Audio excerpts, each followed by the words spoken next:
મહાપુરુષોએ ઘણી બધી વાત કરી છે આપણને, પણ આ ભજનના પ્રોગ્રામ રખાવે છે બધા બહુ, પણ સમજાતું નથી કોઈને. એટલે અમને સમજાઈ ગયું છે ને તમને નથી સમજાતું એવી કોઈ વાત નથી. પણ ધર્મના કાર્યો અત્યારે બાપુ દુનિયામાં બહુ થાય છે. કથા ને ભજન ને માંડવા ને પ્રતિષ્ઠા ને મંદિર ને માતાજીના માંડવા ને બધું ઘણા બધું થાય છે. પણ દુઃખ એ વાતનું છે કે આટલું બધું ધર્મનું કાર્ય થાય છે તો બગાડ કેમ નથી દુનિયામાં અટકતો? બગાડ નો અટકે ને આટલા બધા માણસ કરોડો રૂપિયા દાનમાં આપે છે, 5-5 ગામ ભેગા ધુમાડા બંધ જમે છે, તો કઈક બગાડ તો અટકવો જોઈએ ને. બગાડ અટકતો નથી, આનું કારણ શું છે? આપણા ગઈઢા એટલું કરી નહોતા.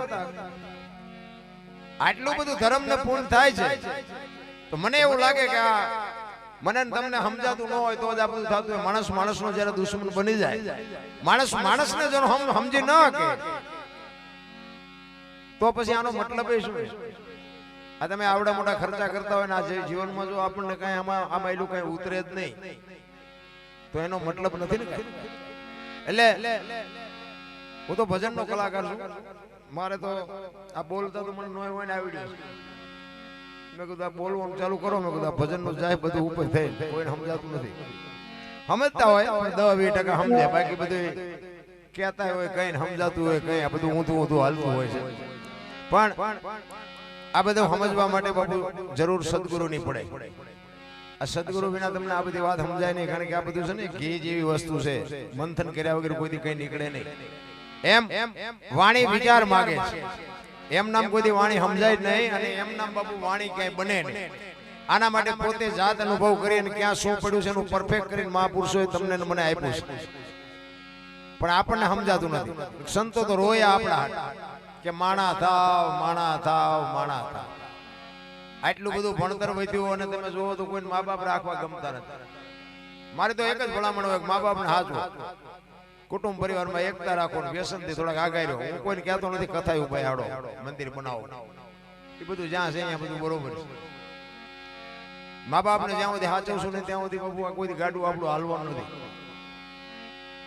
બાકી કર્મની ગતિ હજી કોઈ સમજી નથી કે કોઈને જો બાપુ ગુમાન હોય એ વસ્તુ ખોટી છે. કારણ કે રામ જવાને જો 14 વર્ષ વનમાં રખડવું પડ્યું હોય, અખિલ બ્રહ્માંડના માલિક કૃષ્ણ પરમાત્માને ભીલના બાણથી વિધાવવું પડતું હોય, તમારી મારી કોઈ ઓકાત નથી. દ્રૌપદીના ચીર લૂંટાતા હતા કોણ નહોતું? કાળના જડબા ઝાલીને ઉભા રાખે એવા પાંડવો હતા. બાપુ દીકરીનો શું ગુનો હતો? આ કર્મની ગતિ શું હોઈ શકે? થઈ થાવીને થાશે એવો ત્રિકાળ જ્ઞાની મહાપુરુષ ગંગાનો પુત્ર ભીષ્મ છેલ્લે પાણની પથારીમાં ઊભું પડે. કેવા સમર્થ ને સિદ્ધ પુરુષો જેને કહેવાય. પોતાને આ મૃત્યુ માટે યમના દૂત આવે અને યમના દૂતને એમ કહી દે કે અત્યારે વ્યો જા, 6 મહિના પછી આવજે. યમના દૂતને બાપુ એ તગડી મૂકે ને પોતાના મૃત્યુને રોકી શકે એવો સમર્થ ને સિદ્ધ પુરુષ હતો. છેલ્લે બાણની પથારીમાં હોવું પડ્યું. આપણી કોઈ ઓકાત નથી આ ભાઈ. કર્મની ગતિની બાપુ હજી કોઈને ખબર જ નથી. મને નથી ખબર, તમને ખબર હોય તો કઈ મને તકલીફ નથી. ધર્મ રાજા જેવો ધર્મનો રખેવાળ કરવા વાળો પોતાના હકને માગી અને યુદ્ધ કરે પોતાના ભાઈઓ હારે. વિચાર કરજો, ધર્મ રાજા યુધિષ્ઠિર પોતાનો હક મેળવવા માટે બાપુ 18 દિવસ સુધી લડે. અને જે ધરતી માટે બાપુ પોતે જે મચ્યો તો એ ધરતી જેને શરીર છોડ્યું તેથી 5 ફૂટ જગ્યા નો જડે, હિમાલય હાડ ગાળવા જવું પડે. શું કર્મની ગતિ હોઈ શકે? એટલે એમાં આપણે કઈ ઉતરવાની જરૂર નથી, પણ વર્તમાનમાં જીવવાની જરૂર છે. ભવિષ્યકાળ ને ભૂતકાળ ને બહુ યાદ કરવાની જરૂર છે. કારણ કે જે વિયોગ્યો છે એ સમય આવવાનો નથી અને હવે કેવો આવવાનો છે એ ખબર નથી. આજ આપણે રાનેર ગામમાં સંતવાણીના પ્રોગ્રામમાં બેઠા છે, બસ આટલું યાદ રાખો. હવારે જે થવાનું હોય છે એ થાય છે. વર્તમાનમાં જીવતા શીખી જાઓ. બાકી વાતમાં કાંઈ છે જ નહીં. આનંદ કરો, મોજ કરો, હળવા ફૂલ થઈ જાઓ. બાકી વાતમાં નથી કાંઈ. એટલે મહાપુરુષો ઘણી બધી વાત કરે છે, પણ તમને જેવો આનંદ આવશે એવી મોજ કરાવીશું. પણ એકાદ વાણી લઈ અને પછી જેવી તમારી મોજ હશે એવો હું આનંદ કરાવીશ. કારણ કે મારે તો આમ નામ હળંગ 3-4 દી થી આઈન પણ શું ઘરે જ નથી ગયો તો હજી અમારા બધા ભાઈ બંધો કે અમારે પ્રોગ્રામ રાખવો છે તો રાખો, આખો મને જ આઈન પા પ્રોગ્રામ કરીએ ને મજા કરીએ, બીજું હું ઘરે થાય થવું હશે. એટલે મહાપુરુષો ઘણી બધી વાત કરે છે, પણ હું તમને બધો આનંદ કરાવીશ. આ વાત સદગુરુ મહારાજ સિવાય બાપુ સમજાય એવું નથી. અને ગુરુ મહારાજની જે મહાપુરુષોને ગુરુ મહારાજના શેડા આઈડિયા છે ને એને જ આ જગત ઓળખે છે, એના દુનિયા ગાણા ગાય છે. બાકી તો બધા પૈસાવાળા કરોડપતિ કંસ કૌરવ ને રાવણ જેવા હતા નહોતા થઈ ગયા, એનું કાંઈ આ દુનિયામાં આવ્યું નથી. અને આપણા જેવા એક મામૂલી ને ભલામણા ઘોડા ઉપર બેહારીને લાવે તો આપણને એમ લાગે આપણે ભીષ્મ કરતા મોટા થઈ ગયા, એવું નથી લાગતું? હા, આ દુનિયા છે. હાથીની અંબાડીએ ચડાવીને પાછા ગધાડે બેહારે, ઈ દુનિયા છે. આને કોઈ ભરોસો નથી રામ. એટલે મહાપુરુષો કહે છે એક સફળ પુરુષની વાહે એક એક ભગવતીનો હાથ. જલારામ બાપા ને બાપુ વીરબાઈ નો હોત તો કોઈ ઓળખત નહીં. સગાળ સાને સંગાવતી નો હોત તો કોઈ ઓળખત નહીં. હરિશ્ચંદ્ર રાજા ને તારામતી નો હોત તો કોઈ ઓળખત નહીં. સવારામ બાપા ને સબુમાં નો હોત તો કોઈ ઓળખત નહીં. દેવીદાસ બાપુ ને અમરમાં નો હોત તો ઓળખત નહીં. એક એક સફળ પુરુષની વાહે બાપુ એક એક ભગવતીનો હાથ છે. આ દીકરીઓના જે સમૂહ લગ્ન છે ને, આ દીકરીઓ માટે મારે વાત એટલા માટે કરવી છે. આટલી બેનું દીકરીઓ બેઠી છે એના માટે જ બાપુ. કારણ કે હું તો જાહેરમાં કહું છું કે જ્યાં ધર્મ ધ્રુજો પુરુષ નથી પગી ગયો ને દેશની આબરૂ બાપુ દીકરીઓ રાખી છે. પણ એવી જો દીકરી છે ને બાપુ, હારા દીકરા માટે હારી માની જરૂર છે. ધરાવીને દાનનો નીપજે, કુડવીને માડું નો હોય, જેહળ જકરા નીપજે, જેની જનેતા હોથલ હોય. હારી મા વગર બાપુ હારા દીકરા કોઈ દી નો થાય. ભગવાન ને કે હારો દીકરો દે, હારો દીકરો શું ગોદામ છે? એમ દીકરા નો મળે. હું તો બહેનોને ખાસ વિનંતી કરું, દીકરીઓને, કે ઉદરમાં સંતાનનો વિકાસ થતો હોય અને જન્મ થયા પહેલા રામાયણ ને ગીતાના 5-5 પાના વાંચજો. જો આપને ટેકો દેવું સંતાન નો થાય તો આપણે ભજન ગાવાનું બંધ કરી. હારા દીકરા બાપુ વાતો કરે નો થાય. એની માટે મા બાપના કઈક આશીર્વાદ લેવા પડે અને માના કોઠામાંથી જ બાપુ સંસ્કાર મળે. અને જો બજારમાં મળતા હોય તો પૈસા વાળા આપણા હાટું વધવા જ ન મળે. સંસ્કાર એમ નામ ન મળે. ચિત્તની શાંતિ, મનની પ્રસન્નતા, દિલની દાતારી, ગુમડાની રોજ અને ટાટિયા તાવની ટાટ એટલું માલિકોથી આવે. આ ભજન છે ને, ભજન એની બાબત જ આખી જુદી છે. આ અત્યારે આપડા કરી છે ને, ભજન નો કહેવાય, આ મનોરંજન છે. આને ભજન નો કહેવાય. એ તો પછી બધાને સમજાવવા હાટું કેવું પડે. અમે ગયા હતા ભજનમાં. આ મનોરંજન છે, આ ભજન નથી. ભજન છે ને કોઈ નો હોય તાર થાય. અને ગાંડે ગીરમાં ડાલા મથા હવજ જ્યાં ડણકું દેતા હોય ને, લાઈટ નો હોય, વાહન નો હોય, માણાનો અવાજ નો હોય, ભજન અહીંયા થાય. અને ડાલા મથા હવજ ને ડણકું સંભળાય ને, પગમાંથી કપાસ્યું હોત વહી જાય. આ ભજન અહીંયા થાય. આ ડેકોરેશન ની વસ્તુ જ નથી. આ ત્યારે તમે બજારમાં આપણે જોઈએ જોલ નથી જોતા? જરીક કલાકાર સારું ગાતા હોય તો તમે જોવો તો બીજી ભાજપો કલર કરીને નીકળ્યો. ગામમાં જાય તો કપા વીણો. આ ડેકોરેશન ની વાત જ નથી. આ બુદ્ધિના બારણા બંધ થઈ જાય, વિજ્ઞાન ખુલી જાય અને તમારું નોલેજ જ્યારે કામ કરતું બંધ થાય ને, પછી આનો ગણે મંડાય. ભજન આગી વાત છે. ભજન એમ નામ સમજાય એવી વાત નથી. હું તમને એક જ વાત કરું, ભોળાનાથ નો દીકરો ગણપતિ, ગણપતિ નું માથું કે ભોળાનાથે કાપ્યું અને હાથીનું લગાડ્યું કે છે ને, આપણે ફોટામાં જોઈ. તો હું એમ કહું છું કે હાથીનું લગાડ્યું તો કાપ્યું ત્યાં જ નહીં પડ્યું. હાથીનું શું કામ લગાડ્યું? લગાડ્યું છે હાથીનું 100%. આમાં હાલે નહીં. આ કોમ્પ્યુટર નો યુગ છે, ખોટું ન હાલે. હાથીનું જ છે 100%. પણ આપણને નથી સમજાતું. શું કામ? આપડા ચકડા ગઈ ગયા નથી સમજાતું. નથી લગાડ્યું છે હાથીનું જ. અને કાંઈ 4 આંગળની જગ્યા હોય, હાથીનું માથું આવડું હોય, ફિટ થાય. તમને કેમ લાગે? આ બધું મગજમારી વાળું છે. ભજન એમ નામ નો સમજે. એક ભજન કહે છે, પેલા મેં જન્મા, પછી જન્મા બડા ભાઈ, ધામધૂમ થી મારા બાપા જન્મા, પછી જન્મી મારી માં. ગુરુમુખી હોય ને એને સમજાય, બાકી નો સમજાય. પેલા હું જન્મો, પછી મારા મોટા ભાઈ જન્મા, પછી મારા બાપા જન્મા, પછી મારી માં જન્મી. વહા ભાંગી નાખે કે નહીં કો છે? હાજુ તમને નો સમજાય તમારો પ્રશ્ન. ભજન સમજવા માટે બાપુ છે ને, ભજનમાં તમે જો બેઠા હોય ચા ની જરૂર ન પડે ને બંગાહોય ન આવે, સૂરજ નારાયણ ઉગે જો ભજનમાં બેઠા હોય. ભજનમાં આપણે જઈએ છીએ પણ આપણામાં ભજન નથી જતું, એ માથાકૂટ.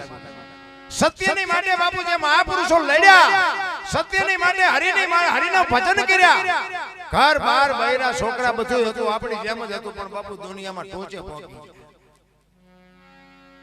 જેની સુરતા એની હારે લાગી જાય ને ભાઈ, એને પછી ગોળ બંગાળનો રાજા ગોપીચંદ ને 92 લાખ માળવાનો ધણી ભરતરી સાધુ બની ગયા. હાથ હાથ પેટીઓ ખાઈ તો ન ખૂટે એટલું. શબ્દની બાપુ ચોટ છે. સવારામ બાપા એટલે કીધું ભજનના ભરોસે રેજે, અંતે ઈન રોપશે, અમર બીજક હાથ લાગ્યું એને કાળ કેમ લોપશે. વિશ્વાસ ભગવાન છે તો છે, નથી તો નથી, કોઈ પુરાવો નથી કોઈની. ભગવાન છે ને વિશ્વ વ્યાપક નિરંજન નિરાકાર છે. આપણે ગોતી છે આપડા જેવો એટલે નથી. ડખો ઈ થયો. દેખો હું તો એક વાત કરું કે રોડ ઉપર કોઈ દીકરી જુવાન હાલી જતી હોય અને કોઈ લુખો લફંગો માણા બાવડું પકડે અને દીકરી રાયડું પાડે અને વાડીમાં કોઈ ખેડૂ નાકા વાળતો હોય અને આ રાયડું સાંભળે જાય પાવડો લઈને જાય અને ઓલાને 2 પાવડા નાખીને છોડાવે, નથી લાગતું રામાપીર પોતે આવ્યા હોય એવું નથી લાગતું? પણ આપણે તો કે ઘોડો હોય, લીલા લુગડા હોય, હાથમાં ફાલું હોય, હવે આવો આવવાનું નથી ને આપણો મેળ પડવાનો નથી. વિશ્વ વ્યાપક નિરંજન નિરાકાર બાપુ તલ મૂકે એટલી જગ્યા નથી. એક લખવું હોય તો લખી લે, પણ આનો અનુભવ થાય બાપુ પ્રત્યક્ષ છે જ નહીં, કોઈને મળ્યો નથી. ખોટી વાત. પણ આખી દુનિયામાં રખડો ને તમારું કામ ન થાય ને તમારા ઘરે હોતા હોય ને હવારે ખબર પડે કે તમારું કામ થઈ ગયું ને સમજી લેવાનું કે આવીને કરી ગયો, બસ મુદ્દો આટલો છે. તોય બધા વજન લઈને ફરે, મેં કર્યું, મેં ખેતર લીધું, મેં ટ્રેક્ટર લીધું, મેં બંગલો બનાવ્યો. જાવ તો લેતા જાજો ને બીજા વાપરશે. અરે કાંઈ છે જ નહીં. માણા બાપુ માણા જન્મે ને 2-2.5 કિલો નો હોય, 60-80-100 વર્ષ જીવન મરી જાય, શમશાનમાં લઈને હળગાવી નાખો ને પછી રખ્યા ભેળી કરીને ચોખ્ખો એટલે 2-2.5 કિલો થાય. વાતમાં કાંઈ છે નહીં. શું ઠેકડા ભરવાની વાત છે. 84 લાખ યોની છે એવું બાપુ કહે છે.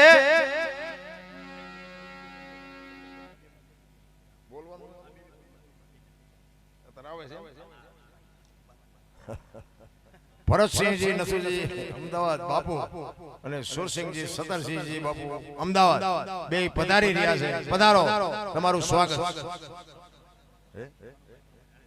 હા, કનુભા પ્રમુખ એમને આવકારે છે. પધારો. આમાં મારી કેસેટ પધારો, તમારું સ્વાગત છે. મહાપુરુષોએ તમને મને બાપુ એક શાન કરી છે. 84 લાખ યોની છે ને, એમાં કીડીથી હાથી સુધી બાપુ કોઈ જીવને બાપુ રૂપિયા માયા કોઈ જોતી જ નથી, માણસ સિવાય. પધારો, મહેમાનને બાપુ જોરદાર તાળીઓથી વધાવી. પધારો. 84 લાખ યોનીમાં કીડીથી માંડી અને હાથી સુધી કોઈ બાપુ જીવ ભૂખો રહેતો નથી. અને માણાનું બાપુ ભરાત.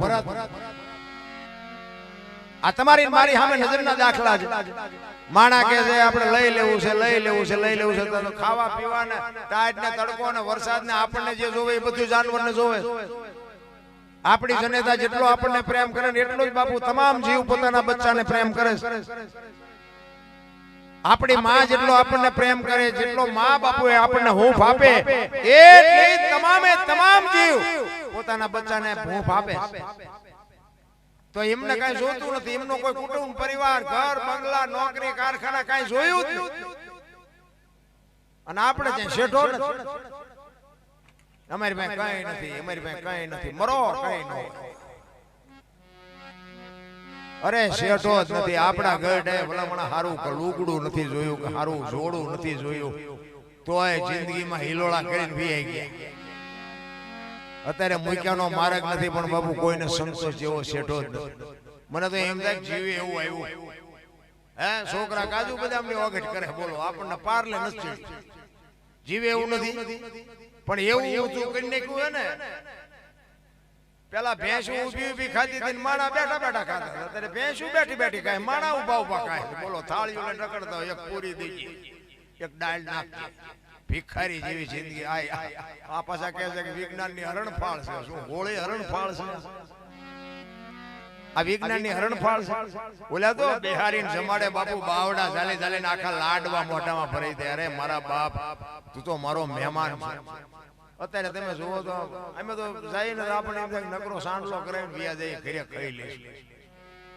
શું ખાવું આમાં હું તું કરી નાખ્યું બધું.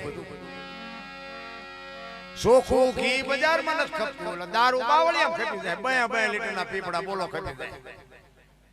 અને પાછું તમે જુઓ તો દૂધ ઘરે દેવા આવે તોય ઓલા ડકડકા ઓછું આવે છે, પાણી વાળું આવે છે. અને પાછું ઉધારે બાકી ઓલા દારૂમાં કોઈ પૂછતું જ નથી. રોકડા પૈસા દેવાના, મોડો છે ધોરો છે કઈ કહેવાનું જ નહીં. બોલો એમ નામ પીને આવતા રે. બોલો અને પાછો કેસ ધંધો. દૂધમાં ઓલો દૂધ વાળો ઘરે દેવા આવે, પાછો મહિને પૈસા દેવા, અને તોય પાછા ડકડકા દૂધ જરા ખારું મોકલાવજો. એટલે હારું છે આ ઓલો કપાતરા ઇનપા જાય ઇનપાનું એનું કઈક કરો.